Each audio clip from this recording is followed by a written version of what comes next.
जय श्री राम दोस्तों, जय हनुमान। कैसे हो आप सब लोग। एक भगत ने मुझसे पूछा कि गुरुजी, रेगुलर मैं माँ काली की पूजा कर रही हूँ, मुझे उनकी शक्तियों का भास होने लग गया है। मुझे ऐसा महसूस होता है, मैं आपकी हर वीडियो फॉलो करती हूँ, ऐसा महसूस होता है कि मुझे माँ काली की शक्ति का आभास होता है। अब मुझे ऐसा भी लगता है कि कोई एनर्जी है जो मेरे साथ चल रही है। रेगुलर मेरे को ऐसा ये चीज़ें हो रही है, और ये चीज़ कम से कम जो है ना मेरे साथ गुप्त नवरात्रि से होने लग गई है। जैसे जैसे जो आप अनुभवों की जो वीडियोस बनाते हो ना, वो हमारे लिए बहुत ही ज़्यादा महत्वपूर्ण होती है हमारे लिए। मैंने आपके चैनल पे सिर्फ नेक्स्ट वीडियो का ही इंतज़ार करती हूँ कि कब कौन सी वीडियो जो आएगी, और मैंने कई बार कमेंट करे हैं, तो आज एक वीडियो मेरी इस पर बना दीजिए कि अगर हमें कोई ऊर्जा प्राप्त हो गई है तो उसके बाद हमें क्या करना चाहिए। हमें ऐसा क्या कार्य करना चाहिए जिससे हमारी माया की ऊर्जा हमसे कभी भी दूर ना जाए। और वाकई में ही कोई ऊर्जा है तो हम कैसे इस बात को समझ सकते हैं। देखिए बेटा, समझने के लिए तो मैंने वीडियो बहुत सारी बातें बता रखी है कि जब आपके शरीर पर कोई शक्ति का वास होता है, जब शक्ति का प्रदान आपके जीवन में होता है, तो आपके जीवन में एक नई दिशा, एक नया एक्साइटमेंट उत्पन्न होता है, एक अलग सा उत्साह खड़ा हो जाता है जीवन में। तो जीवन में खुशियाँ आती है, जैसे आपको बहुत कुछ प्राप्त हो चुका है, बहुत कुछ हो चुका है। जो भक्ति पूजा पाठ आप करते हो अपने इष्ट, अपने आराध्य के प्रति, उस आराध्य के प्रति जब वो आपसे खुश होते हैं तो आपको एक दिव्य किरण प्राप्त करते हैं। परमात्मा की तो एक किरण ही काफ़ी है, परमात्मा की तो एक रोशनी काफ़ी है। कहते हैं कि भूखे को अगर अन्न का सहारा है, प्यासे को पानी का सहारा है, और जो भक्ति रस का प्याला पीना चाहता है, उन्हें ही तो सिर्फ एक किरण ही काफ़ी होती है रास्ता दिखाने के लिए।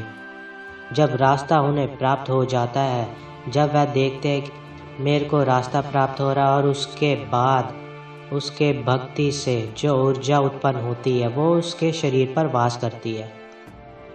अभी जैसे आप कहने लगे कि मेरे शरीर पर कुछ एनर्जी महसूस हो रही है, आपको कुछ अनुभव आपको महसूस हो रहे हैं, तो जो वीडियो में मैंने बताया, तो सबसे पहली बात जो ये होता है बेटा, ये जो अनुभव जो होता है ना, ये सच्चे अनुभव होते हैं, ये कोई किताबी ज्ञानी अनुभव नहीं है।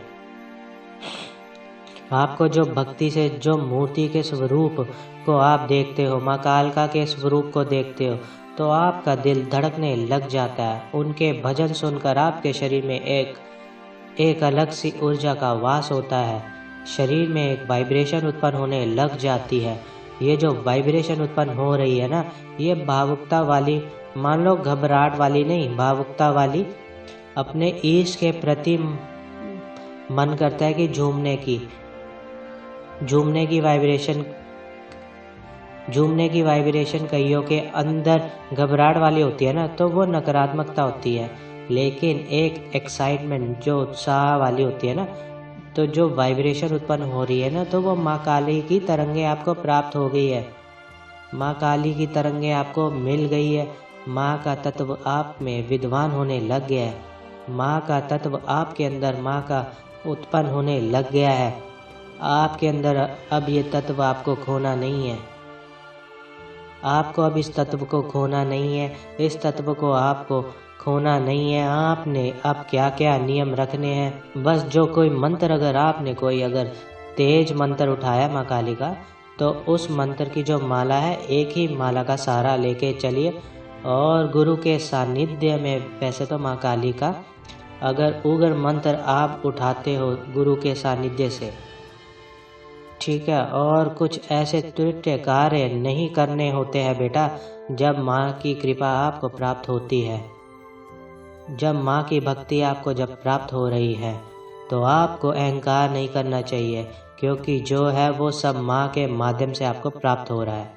और ये आपका कुछ ना कुछ एक ऐसा संजोग रिश्ता है आपके इष्ट के साथ पिछले जन्म का, जो इस जन्म में आपको ये ऊर्जा को प्राप्त होने के संकेत प्राप्त हुए हैं। तो ऐसे सिम्टम्स अगर आपको मिलते हैं तो राजे आपको एक कार्य करना चाहिए। आपको रेगुलर अपने इष्ट की आराधना टाइम टू टाइम करनी चाहिए और नियम आपको स्वयं बनाने हैं। अगर आप 2 घंटे पूजा करते हैं तो आप 2 घंटे रेगुलर रखो। अगर अभी से जिस दिन से आप नियम बनाओगे उस दिन से एक ऐसे नियम बना के चलना जिनका आप पालन जो है ना अनुशासन से कर सको, क्योंकि जैसे तरंगे आती है ऐसी छूटती भी है। क्योंकि जैसे जैसे आप नज़दीकियां बढ़ाते जाओगे उसी प्रकार से आपकी परीक्षाएं भी बढ़ती जाएंगी। आपकी परीक्षाएं बढ़ती जाएंगी, थोड़ी थोड़ी परीक्षाएं आपकी ये भी हो सकती है। कई बार आपको अनुभव हो रहे हैं और कई बार अनुभव होना भी बिल्कुल बंद हो सकते हैं। तो ऐसे समय पर आपको घबराना नहीं है, ऐसे समय पर आपको व्याकुल नहीं होना है, शांत रहना होता है। सबसे पहली बात, माँ काली की भक्ति में आपको क्रोध पर काबू करना जरूरी आना चाहिए। अगर आपके अंदर क्रोध बहुत उत्पन्न हो रहा है तो उससे बैलेंस बना के चलिए। हनुमान जी की पूजा में भी क्रोध बहुत उत्पन्न होता है और माँ काली की पूजा में भी बहुत क्रोध उत्पन्न होता है, लेकिन इसको जब तक आप बैलेंस करना नहीं सीखोगे तब तक आप दिव्य कृपा को प्राप्त नहीं कर पाओगे, दिव्य दृष्टि को भी प्राप्त नहीं कर पाओगे। क्योंकि जब तक क्रोध पर अंकुश लगाना आपको नहीं आया, बैलेंस करना नहीं आया, तब तक वो ऊर्जा की कृपा आपको प्राप्त नहीं होगी। तो माँ की ये जो अगर ये चीज़ें आपके अंदर हो रही है तो कुछ ऐसे नियम तैयार करके चलिए जो उनका अनुसरण आप आसानी से कर पाओ। अगर आप नौकरी पेशे वाले हो तो नौकरी पेशे वाले के तरीके से कार्य कीजिए। आप अगर 1 घंटा देते हो तो आधा घंटा देते हो या आपके ऊपर बात है, लेकिन जिस समय आप ये देते हो उस समय देना चाहिए।